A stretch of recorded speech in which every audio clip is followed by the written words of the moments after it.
레마 Week 3 Part 3입니다. 51번부터 75번까지 차근차근 하나씩 짚고 넘어가 볼게요.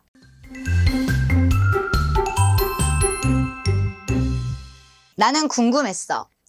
I was curious. I was wondering. 이렇게 두 개를 제가 써놨죠. 대부분의 경우 궁금해 라고 할 때 가장 먼저 떠오르는 단어는 curious 일 거예요. 그런데 많은 경우 나 궁금해 라고 표현할 때 wondering 이란 표현도 사용을 해요. 그래서 두 개를 다 가지고 왔거든요. 그럼 이 두 가지도 차이가 있을 거란 말이에요. 일단 curious 같은 경우에는 꼭 답을 얻어내고 싶은 궁금증? 이라고 보시면 될 것 같아요. 정말 그것에 대해 뭔가 궁금하다거나 그것에 대해 답을 좀 얻어내고 싶다는 욕구가 좀 강한 그런 느낌을 주는 단어라는 거죠. 아이들의 호기심 같은 느낌이라고 생각을 하시면 가장 적당해요. 아이들이 물어보는 건 답변을 얻고 싶어 하죠. 답변이 안 나오면 나올 때까지 그 왜가 끝없이 이어지는 방식으로. 그리고 wonder, curious보다는 반드시 답을 내가 알아내겠다라는 욕구가 그렇게 높지 않아요. 좀 신기하다. 근데 그걸 몰라도 내 일상생활엔 크게 지장이 없기 때문에 내가 궁금해한 것에 대해서 답을 얻게 된다면 당연히 좋겠지만 뭐 그렇게 되지 못해도 괜찮아. 이런 느낌 정도라는 거죠. 대표적인 게 7대 불가사의라는 말 들어본 적 있으시죠? 뭐 8대라고도 하고 9대라고도 하고 하는데 어쨌든 그 세계의 미스테리 그걸 Seven Wonders라고 합니다. 뭐 8 wonders, 9 wonders 될 수 있겠죠. 중요한 건 그 미스테리들을 모른다고 해서 우리가 일상에 지장이 있는 거 아니잖아요. 뭐 누군가는 그것에 대해 정말 업으로 가지고 정말 curious해서 그걸 막 파헤치고 계시겠지만 우리는 그냥 오 그런 게 있구나, 오 신기하네 하고 넘기죠. 그런 것들이 wonder이라고 보시면 될 것 같아요. 그리고 또 가장 중요한 게 curious는 궁금한이라면 wonder은 궁금하다라는 동사입니다. 그렇기 때문에 반드시 분사형으로 바꿔서 wondering으로 써야 되는 거거든요. 어쨌든 중요한 건 curious의 느낌은 아이들이 그거 왜 그런데? 하고 답을 막 집요하게 요청하는 그런 답을 요구하는 궁금증이라면 wonder 같은 경우에 우리가 일상적으로 생각하는 그거 궁금하네? 라는 정도의 느낌이다 라고 보시면 될 것 같아요. 그들은 커플이야. They are a couple. 중요한 건 여기서 a couple의 a는 반드시 나와줘야 되는 겁니다. They are, 그들은 하나의 커플이니까. 그래서 a가 들어가야 되는 거예요. They are a couple. They are a couple. 저 상자는 비었어. That box is empty. 반대로 꽉 찼다라는 느낌은 My bag is full. 우리 지난 파트 2에서 채워지다라는 표현을 배웠어요. 기억나세요? Stuffed. 그러면 내 가방은 꽉 차서 막 터질 것 같아. 이 표현이 My bag is stuffed. 이렇게 된다는 거예요. 응용할 수 있으셔야 돼요. 이 컴퓨터는 느려. This computer is slow. 초콜릿은 달콤해. Chocolate is sweet. 여기서 강세 좀 주의할게요. 초콜릿 강세는 chocolate. chocolate에 있습니다. 요거는 발음 최대한 저랑 비슷하게 만들어서 따라해보려고 노력해보세요. chocolate, chocolate, chocolate 이렇게 발음하시면 됩니다. 햄버거는 맛있어. 영어로 어떻게 할까요? 대부분의 경우 hamburger is delicious 이렇게 말씀을 하실 거예요. 중요한 건 delicious라는 말은 자주 쓰기에는 조금 애매한 표현이라는 거예요. 안 쓴다는 말이 아니라 그것보다 훨씬 더 자주 쓰는 표현이 있다는 거예요. 바로 tasty입니다. 제가 파트 1에서 설명을 드렸지만 어떠한 단어에 y를 붙임으로써 어떤 것이 있다라는 표현으로 바꿀 수 있다라고 말씀을 드렸죠. 여기서도 마찬가지예요. 파트 1에서 예를 들었던 건 pricey였어요. price, e 하는 식으로 price plus y였는데 여기서는 taste, 맛보다 이런 의미를 가지고 있죠. tasty 하게 되면 어때요? 직역을 하면 맛이 있는 거예요. 그래서 우리가 보통 그냥 음식이 맛있다라고 할 땐 tasty가 훨씬 delicious보다 많이 쓰이는 표현이에요. 그럼 delicious는 언제 쓰냐? 진짜 맛있는 음식을 먹었을 때 쓰는 표현이에요. 그러다 보니까 tasty보다는 좀 더 빈도가 낮을 수밖에 없겠죠. 여러분이 막 미슐랭 레스토랑에 가신 거예요. 그러면 당연히 그건 delicious지. 와, 뭘 먹을 때마다 delicious겠죠. 최근에 저도 미슐랭 레스토랑에 친구와 함께 갔는데 진짜 그냥 에피타이저부터 그냥 마지막 디저트까지 풀 코스가 delicious였어요. 그러니까 진짜 존맛탱. 야, 진짜 존맛탱. 뭐 다음 음식 존맛탱. 이런 거면 delicious인 거예요. 흔하게 내가 먹지 못하는 음식의 맛인 거죠. 이게 존맛탱. 이런 게 delicious의 느낌이다 보니까 delicious를 좀 여러분이 아껴서 쓰셨으면 좋겠다. 라는 제 바람이 있습니다. 예를 들면 여러분이 햄버거 하나 먹고 delicious 하게 되면 어떻게 보여지냐면 아 쟤는 저 정도의 음식을 진짜 막 너무 맛있다라고 할 정도로 좀 먹어본 게 없구나 이런 느낌이에요. 좀 감이 오시나요? 그래서 일단 맛있다라고 표현할 때는 tasty 그리고 우와 진짜 맛있다 이럴 땐 delicious 기억하시면 돼요. 영어는 간단해. English is simple. 여기서는 좀 발음을 주의해 볼게요. English is simple 인데 이걸 빠르게 좀 연결해서 발음을 하면 English is simple, English is simple 이렇게 돼요. 그러면 좀 여러분이 잘 못 알아들으실 수 있는 거죠. 소리가 후루룩 하고 넘어가니까 한 번 더 English is simple 이렇게 됩니다. 인생은 아름다웠어. Life was beautiful. 인생은 아름다워. 영화 이름도 있어요. Life is beautiful. Life is beautiful. 이렇게 됩니다. 나 슬펐어. 가장 먼저 떠오르는 단어는 뭐세요? sad. 근데 제가 하나 더 써놨죠? upset. upset. 여기서 중요한 건 강세예요. upset 아니고요. upset. upset 이에요. I was upset. 이렇게 표현하실 수 있고요. I was sad 라고 표현하실 수 있어요.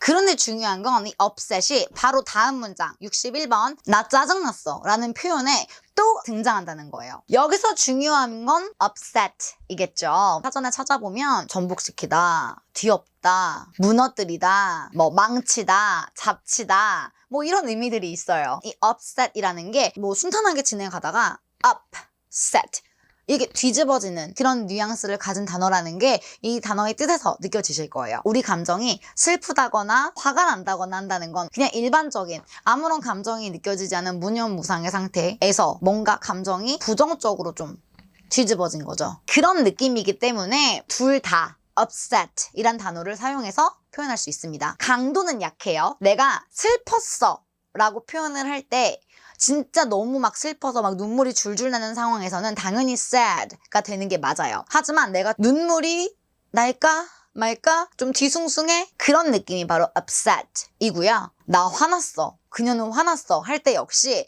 진짜 화가 나서 와 뚜껑 열려. 이건 아니에요. 하지만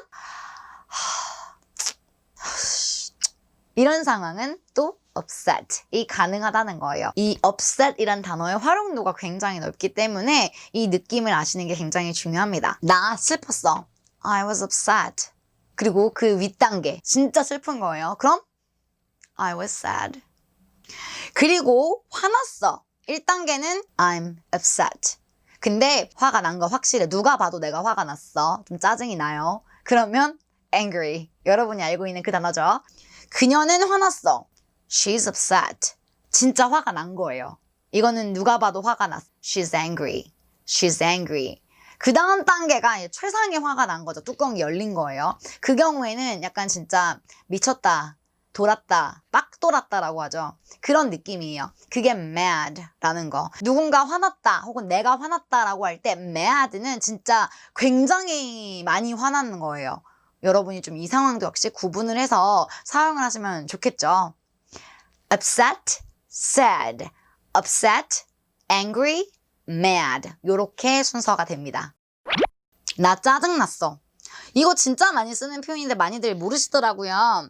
짜증난이란 단어가 annoyed, bothered, irritated 이렇게 쓸 수 있거든요. 차이가 있을 텐데요. bother 같은 경우에는 신경이 자꾸 쓰이는 정도의 짜증인 거예요. 뭔가 나를 신경을 자꾸 쓰이게 해서 짜증이 나는 거죠. 짜증의 강도가 그렇게 높진 않아서 내가 하는 일에 영향을 미칠 정도까지는 아니에요. 예를 들면 어떤 느낌이냐면 약간 모기가 윙 하고 날아다니는 거예요. 내가 뭔가를 하고 있는데 그럴 때 여러분이 모기 때문에 내가 하던 일을 갑자기 중단하고 모기를 잡아야 되는 상황이 되는 건 아니잖아요.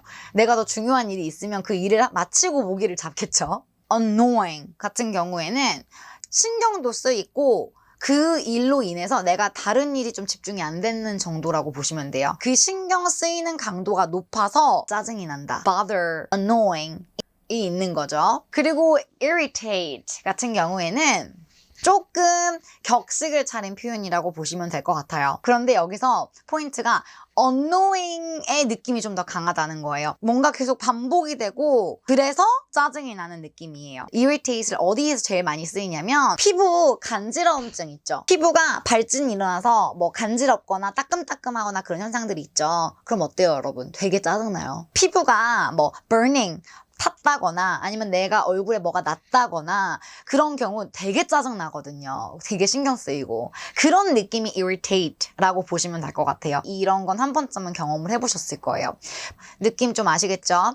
bother, annoying, irritate 사용할 때는 I was bothered, I was annoyed, I was irritated 하는 식으로 수동태로 사용을 합니다. 알아두셔야겠죠?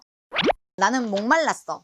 I was thirsty. 그리고 그 윗단계 I was parched. 목이 너무 말라서 목이 바싹 마른 그런 느낌이라고 보시면 돼요. I was thirsty. 그 윗단계 I was parched. 레미는 똑똑해. 제일 먼저 떠오른 단어는 뭐세요? smart 이거죠. 그런데 똑똑하다는 단어가 굉장히 많거든요. clever, intelligent 이렇게 다 써놨어요. 그리고 더 추가로 제가 붙이자면 bright, brilliant, wise 그럼 이 단어들의 차이점을 설명을 드리자면 smart가 일단 여러분이 가장 쉽게 그리고 많이 접하게 되시는 그런 단어일 거예요. 뭐 스마트폰이라든지 smart AI라든지 이런 smart를 달고 있는 가전기기들의 공통점이 뭐냐면 멀티태스킹이 가능한 거예요. 예를 들면 스마트폰 전화만 받는 게 아니죠.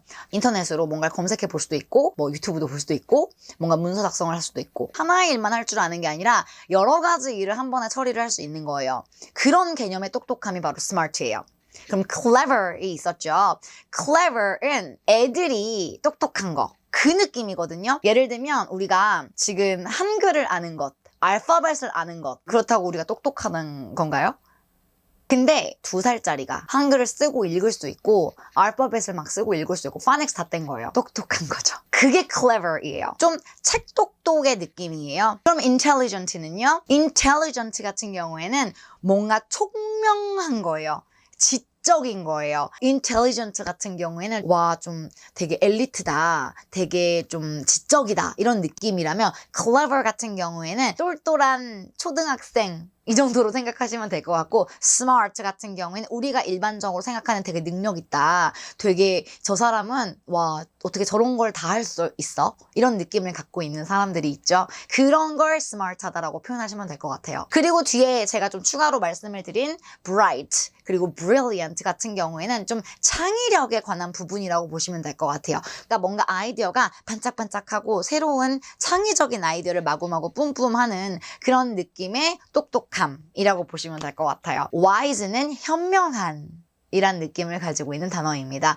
다 똑똑하다는 의미를 가지고 있는데 세분화하면 좀 차이가 있다는 거 좀 느낌이 오시죠? 레미는 키가 아담한 사이즈야. 이거 어려우셨을 거예요. 아담한이란 단어가 생각이 안 나실 거예요. 키가 크다는 저, 작다는 short인데 아담한. 뿌띠라는 단어 들어보셨을 거예요. 작은이란 뜻의 불어거든요. 영어에서는 굉장히 많은 불어 어근의 단어들이 있거든요. 뿌띠라는 단어에서 유래한 petite, 요게 그대로 와서 아담한이란 느낌이 됐어요. 그래서 short가 있지만 아담한이란 느낌이 petite가 있습니다. 실제로 미국 백화점이나 여성복 매장에 가보시면 이 petite 사이즈가 있거든요. 미국에 있는 사람들이 다 키가 클 거라고 생각하지만 그렇지가 않아요. 그래서 아담 사이즈가 따로 존재합니다. 그게 이제 petite 사이즈인 거예요. 저 같은 사람들이 입는 옷의 사이즈인 거죠. 그래서 레미는 아담한 사이즈야, 뭐 키가 됐든 체구가 됐든 아담한 사이즈야 라고 말하고 싶다면 Lemmy is petite, Lemmy is petite 라고 표현할 수 있습니다. 레미는 사랑스러워. 쉽죠? Lemmy is lovely, Lemmy is lovely. 그리고 너무 귀여워, 너무너무 귀여워. 기억나세요? Lemmy is adorable, Lemmy is adorable. 비슷하게 사용할 수 있겠죠? 나는 뚱뚱해. I'm fat. I'm fat.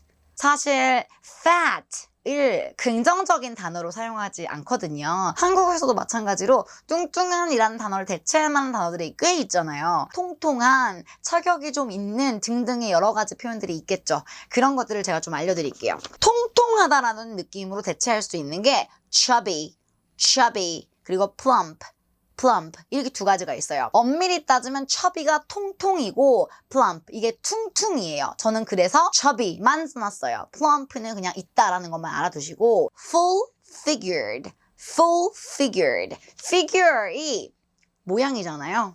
모양. 그래서 가득 찬, 꽉 찬 모양이다 라고 해서 좋게 정말 예쁘게 말해주는 거죠. 좀 체격이 있다 라고 말을 해주는 거예요. I am full figured. I am full figured 하게 되면 나 좀 체격이 있어. 덩치가 좀 커. 이런 느낌으로 말을 하는 거라고 생각하시면 돼요. 그리고 좀 추가로 curvy라는 단어도 있어요. 몸에 곡선이 이렇게 있다라는 의미가 돼요. 풍만한이라는 느낌으로 좀 치환하시면 된다고 보시면 돼요. 그리고 마지막으로 하나 더 알려드리자면 obese. obese가 있어요.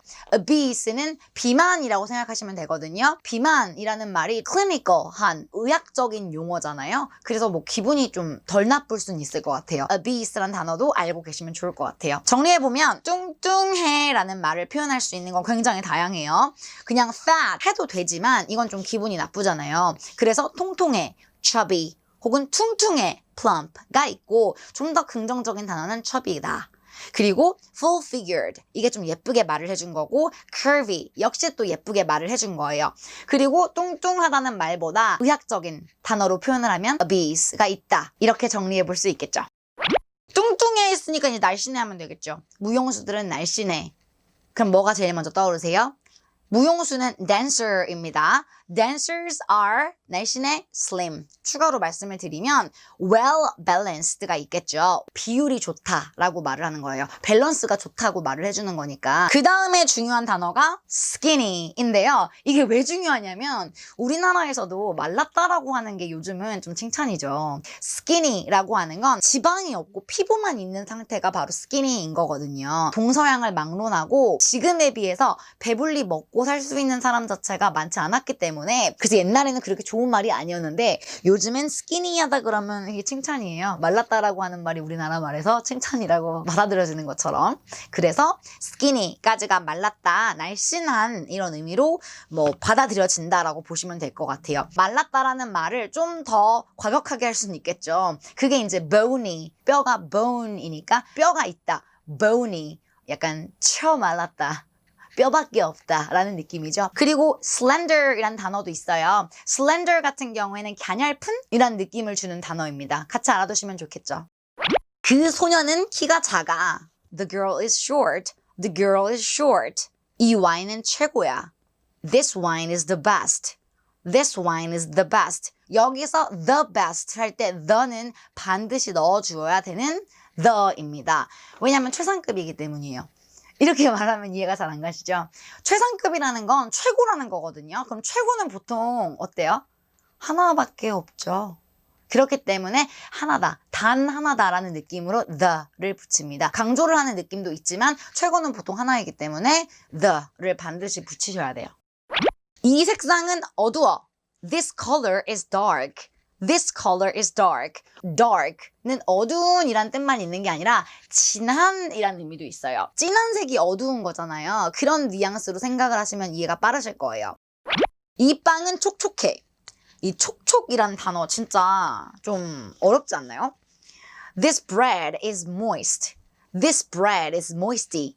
둘 다 가능합니다. 크게 뭔가 이걸 구분하려고 하지 않으셔도 괜찮아요. 그냥 편하신 걸 쓰시면 됩니다. 그리고 또 비슷한 촉촉한이라는 의미의 단어가 dewy가 있어요. dew 하게 되면 이슬이거든요. 우리 화장품에 이 dewy라는 표현을 많이 쓰거든요. 수분감을 가득 머금고 있고 약간 물이 또로록하고 흘러내릴 것 같은 표면에 이슬이 맺혀 있는 것 같은 느낌의 촉촉함이 dewy예요. 이 빵은 촉촉해라고 하는 게 moist가 가장 적합한데 만약에 찐빵이다. 그런 경우에는 dewy를 쓰면 적합할 것 같아요. 식빵은 dewy라고 하면 좀 애매하고요. 찐빵을 기억하시면 될 것 같아요. 호빵이나. 그리고 bouncy 하게 되면 탱탱한 거예요. 탱탱. 촉촉이 느낌 자체가 좀 탱탱한 느낌도 있잖아요. 같이 알아두시면 좋을 것 같아서 참고로 말씀드립니다.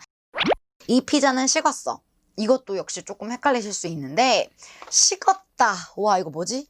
하고 멍하실 거예요. 저도 이 표현을 영어로 만들려고 했을 때 굉장히 고생했던 기억이 나거든요. 근데 영어로 식었다라는 표현이 없어요. 그냥 이 피자가 차갑다. 차가워지고 있다. 피자가 식었다라고 표현할 때는 This pizza is cold. This pizza is cold. 이게 적합한 표현이에요. 내 베개는 부드러워. 베개는 일단 pillow죠. My pillow is soft. 가장 먼저 떠오르셨을 거예요. 부드러운 soft. 그런데 제가 옆에 하나 더 써놓은 게 fluffy거든요. 이 두 개의 차이가 뭐냐면 soft 같은 경우에는 뭔가 말랑말랑한 부드러움도 있지만 매끈매끈한 부드러움도 있어요. 이 fluffy는 뽀송뽀송 풍실풍실한 그런 느낌을 가지고 있다는 거예요. 자, 이제 마지막입니다. 도서관은 조용했어. The library was quiet. 이건 쉽죠? 조용했어. 근데 제가 하나 더 써놨어요. calm, 침착한, 차분한 이란 의미를 가지고 있어요. 도서관이 보통은 조용하겠죠. 뭐 책을 읽고 공부를 하는 곳이니까 조용할 텐데 그렇기 때문에 일반적으로 quiet 할 거란 말이에요. 그런데 조용하다고 해서 항상 calm하지는 않죠. 조용하지만 분주할 수는 있잖아요. 이 calm한 건 도서관 같이 조용한 상태에서 사람도 없고 해서 뭔가 차분하고 정적인 느낌을 가지고 있는 그런 단어예요. 그래서 참고하시라고 제가 가지고 왔어요. 그리고 뭐 아예 진짜 무음 상태가 있을 수도 있겠죠. 그런 경우에는 silent 쓸 수 있습니다. 그럼 도서관이 조용해. The library is quiet. 그런데 도서관에 사람까지 없어서 차분한 거예요. 그러면 the library is calm. 그런데 이게 그냥 차분한 수준을 넘어서 진짜 쥐 죽은 듯이 아무 소리도 안 나요. 그런 경우에는 the library is silent. 이렇게 표현하시면 됩니다. 자, 여기까지가 week 3 part 3였습니다. 지금까지 열심히 들으셨으면 이제 얼른 셀프 테스트 하러 가셔야겠죠? 아, 참고로 구독과 좋아요는 사랑입니다. 한 번씩 좀 눌러주세요. 안 눌러주시는 분 너무 많아. 구독, 좋아요 꼭 눌러주시고요. 저는 그럼 다음 영상에서 뵐게요. Goodbye.